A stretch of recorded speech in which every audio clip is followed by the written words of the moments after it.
Australasian Triage Scale atau ATS. Ini merupakan salah satu metode atau sistem triase yang juga umum sekali digunakan di seluruh dunia, termasuk di Indonesia. Jadi banyak IGD-IGD rumah sakit di Indonesia ini yang sudah menggunakan ATS scale ini. Jadi berbeda dengan metode triase sebelumnya yang kita bahas yang hanya menggunakan 3 kategori yaitu P1, P2, dan P3. Kalau ATS ini kategorinya dibagi menjadi 5, yaitu ATS 1 sampai dengan ATS 5. ATS 1 itu merupakan ATS yang paling gawat, yang disebut sebagai immediately life threatening. Jadi pasien datang saat ini dengan kondisi yang mengancam kehidupan. Dan penanganannya harus diberikan secara segera. Jadi waktu tunggunya itu 0 detik.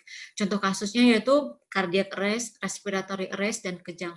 Jadi ketika kita misalnya sedang di IGD, sedang mengerjakan sesuatu, misalnya mau pasang infus atau sedang ngecek tensi, ketika ada pasien datang dengan kejang dan tidak ada lagi perawat yang lain, maka kita harus segera menghentikan pekerjaan kita saat itu dan menolong pasien yang kejang terlebih dahulu.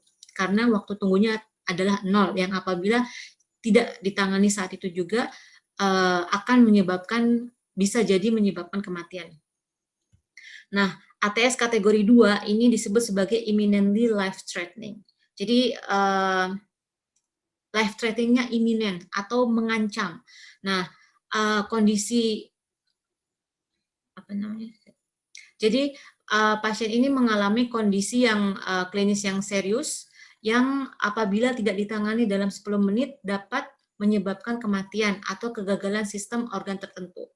Atau pasien yang kondisi penyakitnya itu adalah time critical treatment, seperti apa? Pasien stroke, pasien dengan gejala akut coronary syndrome yang memang semakin cepat kita akses dan kita tangani itu sangat berpengaruh terhadap outcome pasien.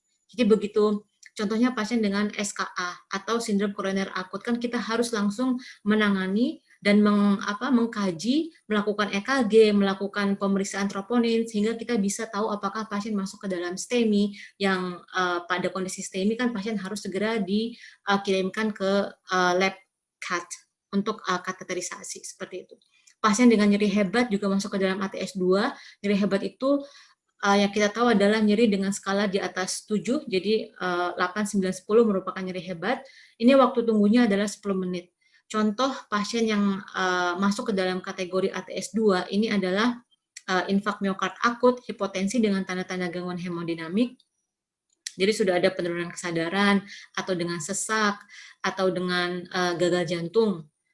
Pasien dengan suspek stroke dan GDA kurang dari 50 mg per desiliter, atau kalau pakai ukuran milimol kurang dari 3. Jadi pasien-pasien seperti ini masuk ke dalam ATS 2 dengan waktu tunggu maksimal 10 menit. ATS 3 yaitu potentially life threatening. Pasien ini harus diakses dan ditreatment pertama kali itu maksimal tidak boleh lebih dari 30 menit. Contoh kasusnya yaitu pasien dengan hipertensi yang berat, pasien dengan gula darah yang datang dengan lebih dari 300 mg per desiliter, terus pasien yang post kejang. Tadi kan kalau pasien datang dengan kejang itu masuk ke ATS 1, tapi ketika pasien datang dengan riwayat kejang, misalnya pasien ini datang ke IGD, kejangnya 1 jam lalu atau beberapa menit yang lalu di rumah. Nah, ini masuk ke dalam ATS 3. Pasien dengan persistent vomiting, artinya vomiting yang terus-menerus tidak bisa berhenti, dan pasien dengan dehidrasi. Ini contoh-contoh kasus pasien yang masuk ke dalam ATS 3. Yang ATS 4 ini potensial serius, potensial menyebabkan kondisi pasien bisa mengalami penurunan apabila tidak ditangani dalam waktu 60 menit. Jadi waktu tunggu maksimal untuk pasien seperti ini adalah 60 menit.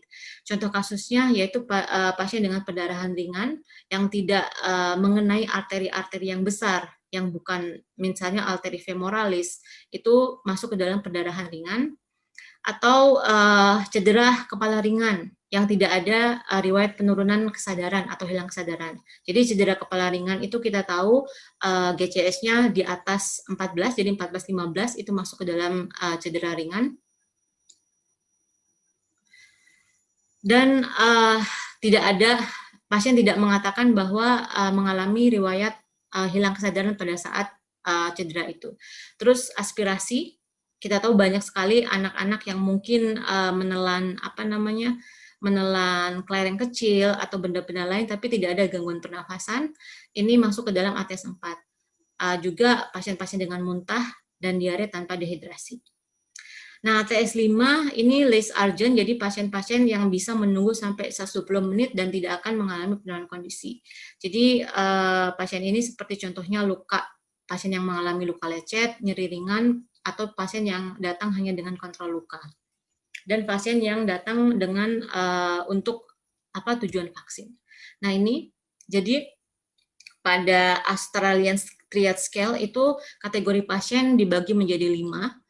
ATS 1 sampai dengan 5. ATS 1 itu waktu tunggunya 0 menit, sedangkan ATS 5 itu 120 menit. Biasanya memang nanti ketika di IGD rumah sakit yang menggunakan ATS ini ada checklist yang tinggal kita checklist sehingga itu bisa memudahkan kita untuk mengidentifikasi pasien ini masuk ke dalam ATS berapa, seperti itu.